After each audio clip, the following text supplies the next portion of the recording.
नमस्कार, मी कृष्णाली विशाल वेद पाठक। आज आपण राष्ट्रमाता जिजाऊ यांची जयंती साजरी करीत आहोत।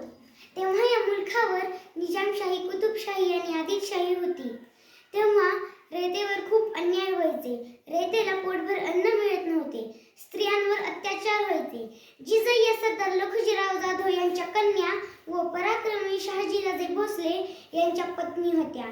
जिजाबाई त्यांचा मुलगा शिवबा लहान असतानाच त्याला रामाच्या, अभिमन्यूच्या गोष्टी सांगत, ज्ञानोबा, नामदेव, एकनाथ यांचे अभंग म्हणून दाखवत। तसेच शिवबा लहान असतानाच त्यांना युद्धकला, घोड्यावर बसणे, कुस्ती खेळणे, दांडपट्टा फिरवणे आणि तलवार चालवणे शिकवली। जिजाबाईंनी निश्चय केला की शिवबांना परक्यांची चाकरी करू द्यायची नाही। तो स्वतःच आपल्या लोकांचे राज्य म्हणजे स्वराज्य स्थापन करेल या विचाराने ते शिवबांना घडवत होत्या। त्या शिवबांना म्हणत, श्रीराम आणि श्रीकृष्ण यांच्या वंशात तुमचा जन्म झाला आहे। तुम्ही सुद्धा दुष्टांचा संहार करू शकताल। तुम्ही सुद्धा गरिबांना खूप सुखी करू शकताल। अखेर जिजाबाईंच्या प्रेरणेने व काही शूरमावळ्यांच्या साथीने गुलामगिरीत खितपत पडलेल्या या मुलखात त्यांनी हिंदवी स्वराज्य स्थापन केले।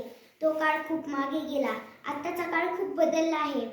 तेव्हाच्या काळातली तरुण पिढी स्वराज्यासाठी आपला जीव देत होती आणि आताची तरुण पिढी ॲक्सिडेंटमध्ये आपला जीव गमावत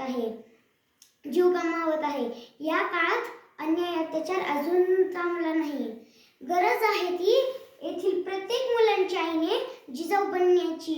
इंटरनेटच्या युगातील बाळराजे आता मोबाईलच्या आहारी गेले आहेत।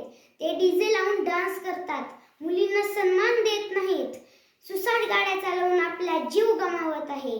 या युगातील आईने आपल्या बाळराजांवर चांगले संस्कार करून, बाळराजांना चांगल्या गोष्टी सांगून एक उत्तम